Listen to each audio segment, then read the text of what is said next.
এই অপকর্ম করার কারণে তারা ভোট পাবে না। এখন তারা হুমকি দুমকি শুরু করছে। আচ্ছা বলেন তো, এই আপনারা যারা এখানে আসছেন, কেউ ইন্ডিয়া থেকে আসছেন, কেউ পাটগ্রাম বাজার থেকে আসছেন? আপনাদের তো বাড়ি এখানে, আপনাদের জন্ম এখানে।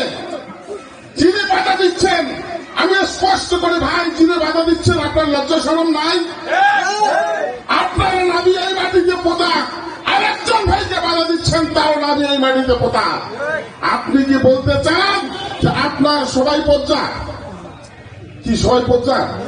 যারা বাধা দিল, যারা আমাদেরকে জামাত ইসলামীর প্রোগ্রামে আসতে নিষেধ করলো, দাঁড়িপাল্লার প্রোগ্রামে যাওয়া যাবে না, তাদের কি পজ্জা আমরা?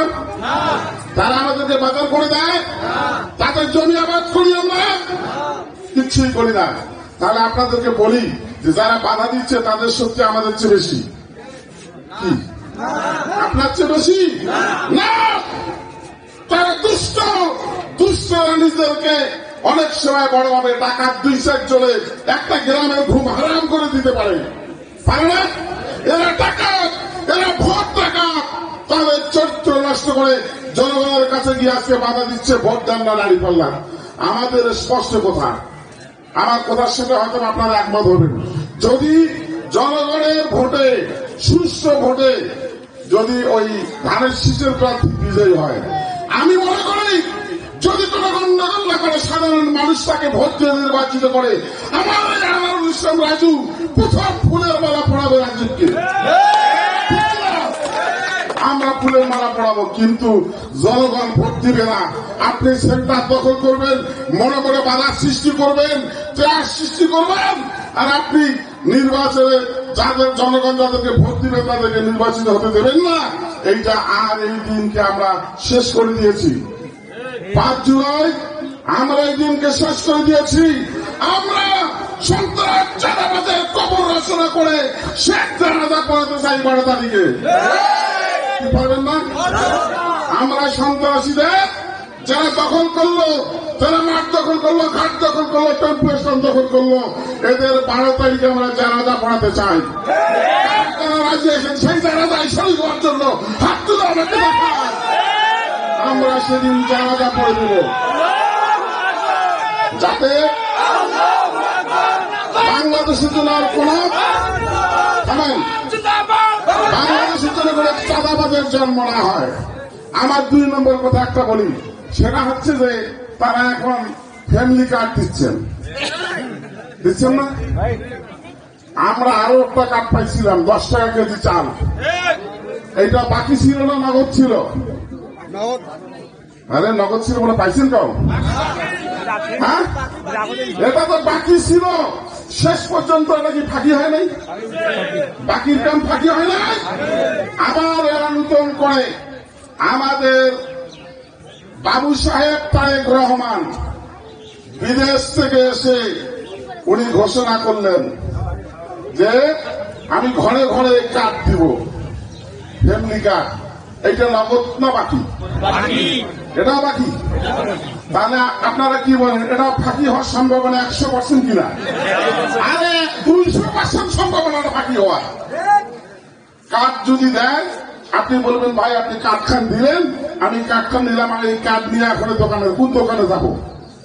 ওই দোকানে গিয়ে যদি কার্ডে আমার মাল না দেয়, যদি মাল দেয় ভোট দিবেন তাকে, সমস্যা নেই। আর যদি মাল না দেয় তাহলে এটা বাকি। এইটা হচ্ছে যে ভোটের আগে ফ্যামিলি কার্ড নামক মূলা, কি না, এই মূলা ঝুলিয়ে আমাদেরকে ভুলাতে যাবে তারা। আপনারা ভুলবেন? বলবেন যে ফ্যামিলি কার্ডটা ভোটের পরে ভাই দিয়ে। এই মিথ্যা আশ্বাস দিচ্ছে যারা, এরা বাংলাদেশকে আবার তছনছ করতে যাচ্ছে তারা। আপনারা দিবেন? দিবেন? ভোট দিবেন? আমরা কোন প্রতারককে ভোট দিতে চাই না। আমার শেষ কথা হচ্ছে যে আমরা যে কথাগুলো বলছি, আমাদের বিএনপির ভাইরা, যিনি বিএনপির প্রার্থী, আমি স্পষ্ট করে বলি, আপনারা অনেকে জানেন না, আমাদের রাজু ভাই নাকি পাটগ্রামের লোক না। বুঝতে পারছেন? এরকম প্রভাকাণ্ডা ছড়াচ্ছে। এখন আমাদের কথা হচ্ছে যে রাজীব প্রধান ভাই, আপনাকে সম্মান জানিয়ে বলছি, আপনার জন্ম কোথায়? আপনি প্রতিটা জনসভায় বলেন যে আমার অমুক বাড়িতে বুড়িমারির অমুক থেকে নাবি পোতা আছে, আমি অমুক প্রাইমারিতে পড়েছি। আপনি জনগণের সামনে স্পষ্ট করেন। আর আমার রাজু ভাই এই কুসলি বাড়ি ললিতা ভালো জন্ম, সেখানে তার নাবি পোতা আছে, সেখানে বাড়ি আছে, এ ব্যাপারে কারো সন্দেহ আছে? যদি আসে বিএনপির ভাইরা যদি এসে জিজ্ঞাসা করবেন আমাদের ধানের শীষের প্রার্থী রাজীব প্রধানের বাড়ি কোথায়, জন্ম কোথায়, কোন স্কুল পড়ছে, যদি বলে যে জন্ম নাবি ওখানে পোতা আছে, অমুক স্কুলের ছাত্র ছিল, তাহলে বুঝবেন যে হ্যাঁ ওইখানে বাড়ি, বলতে পারবে না। আই ক্যান চ্যালেঞ্জ, আমরা চ্যালেঞ্জ দিচ্ছি, একটা শব্দ বলতে পারবে না যে ওনার বাড়ি ওখানে। তাহলে রাজুবের বাড়ি এখানে না, এটা সঠিক?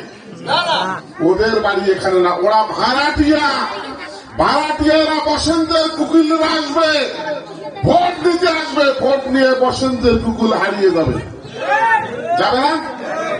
আমরা আমাদের রাজু ভাই হারাবে না, কি বলেন? আমি সময় নিলাম একটু, আপনাদেরকে অনুরোধ করব যে এইবার রাষ্ট্র পরিবর্তন, সরকার পরিবর্তন শুধু নয়, শুধু কি সরকার পরিবর্তন হবে না, এই 5 আগস্ট দেশের পরিবর্তন হয়েছে। আমরা এবারে কিসের পরিবর্তন করব? আমরা পরিবর্তন করছি এই সন্ত্রাস দুর্নীতি কিছুই থাকবে না, বুঝতে পারছেন? এই বাংলাদেশে কেউ কি সন্ত্রাস করতে দেওয়া হবে না। আমাদের জীবন থাকতে কাউকে সন্ত্রাসী হিসাবে আমরা দেখতে চাই না। সম্মানিত ভাই, আসুন, আগামী 12 তারিখের যে নির্বাচনটা হবে, এটি একটি জটিল নির্বাচন, আপনারা ইতিমধ্যে জানতে পারছেন। আপনি শহরে যাবেন, রিক্সাওয়ালা জিজ্ঞেস করবেন, ভ্যানওয়ালা জিজ্ঞেস করবেন, ভাই খবর কি? খবর একটাই দেয়, সেটা বলতেছে গাড়িওয়ালা। কি খবর? আপনার রিক্সাওয়ালা থেকে শুরু করে একদম কোটি পর্যন্ত মানুষ, যাদের কোটি কোটি টাকা আছে, তারাও এখন দাঁড়িপাল্লার ফাঁকে ছুটছে। দাঁড়িপাল্লার গণজোয়ার বাংলাদেশের মাটিতে আল্লাহ তার দ্বীনকে কায়েম করবেন, ইসলামকে প্রতিষ্ঠিত করবেন, আমাদের হাজার হাজার শহীদের রক্তের বিনিময়। আমরা নাকি গোপন ছিলাম, আসলে যাদের লজ্জা শরম থাকে না তাদেরকে বেশি কিছু বললে কাম হবে না। আমরা গোপন ছিলাম। আরে আমরা এই পাটগ্রামের 3 জন ভাই শহীদ হয়েছে, আমাদের বিএনপির ভাইরা বুকে হাত দিয়ে বলেন কয়জন শহীদ হয়েছে? আমাদের ওই সময় শত শত ভাইরা কাপির বাজারে আমরা আন্দোলন করছিলাম, আমরা মেডিকেলে জায়গা ধরে না হতো। আর আমাদের মামলার হিসাব নাই, পাটগ্রাম উপজেলা 68টা মামলা। আমরা গোপন ছিলাম? কি বলেন? আমরা কখনোই গোপন ছিলাম না। গোপন ছিল যারা আসছে সেই সময় তাদের প্রধানমন্ত্রী, 3 বারের নাকি প্রধানমন্ত্রী খালেদা জিয়া, খালেদা জিয়াকে বাড়ি বন্দি করে রেখে একটা বালুর ট্রাক পাঠিয়ে দিয়েছিল ওই সময় সরকার। তারা গোপন থাকার কারণে ওই বালুর ট্রাক বিএনপির ভাইরা সরাইতে পারে নাই, বালুর ট্রাক সরাইতে পারে নাই। এরা হচ্ছে যে এরা প্রকাশ্য। আর আমরা খালেদা জিয়ার বাড়িতে ওই ট্রাক সরাতে গিয়ে শিবিরের 2 জন ভাই সেখানে শাহাদত বরণ করেছিল। আমরা নাকি গোপন, এই মিথ্যা বেশি দিন চলে না। আপনাদেরকে 12 তারিখে আমি নির্ভয়ে নির্দ্বিধায় ভোট সেন্টারে যাওয়ার অনুরোধ করব। কোন বাটপা যদি কেউ ভোট সেন্টারে যাইতে বাধা দেয়, আপনাদেরকে লাগবে না, আপনারা ভোট দিতে যাবেন, প্রতিহত করব আমরা। কত বড় মাস্তান আমরা সেদিন দেখাই দিব, এই ভোট ডাকাতদেরকে প্রতিহত করেই ছাড়বো ইনশাআল্লাহ। আল্লাহ পাক আমাদেরকে সুস্থ থেকে আগামী 12 তারিখে দাঁড়িপাল্লার এই বিজয়ের জন্য আমরা নিজে, পরিবারের সদস্য, স্ত্রী, সন্তান, আত্মীয় স্বজন যারা যে এখানে আছে সেখান থেকে নিয়ে এসে আমরা ভোট সেন্টারে যাব দল বেঁধে। ইনশাআল্লাহ আল্লাহ পাক আমাদেরকে 12 তারিখে কবুল করুন। আমাদের এই প্রিয় নেতাকে যেন 12 তারিখে নির্বাচিত করে আমরা ফুলের মালা পরিয়ে আমাদের আমির ডক্টর শফিকুর রহমানের কাছে একটা গোলাপ ফুল আমরা উপহার দিতে পারি পাটগ্রাম হাতিবান্ধা থেকে, এই প্রত্যাশা রেখে আমি কথা শেষ করছি। আসসালামু আলাইকুম ওয়া রাহমাতুল্লাহি ওয়া বারাকাতুহু।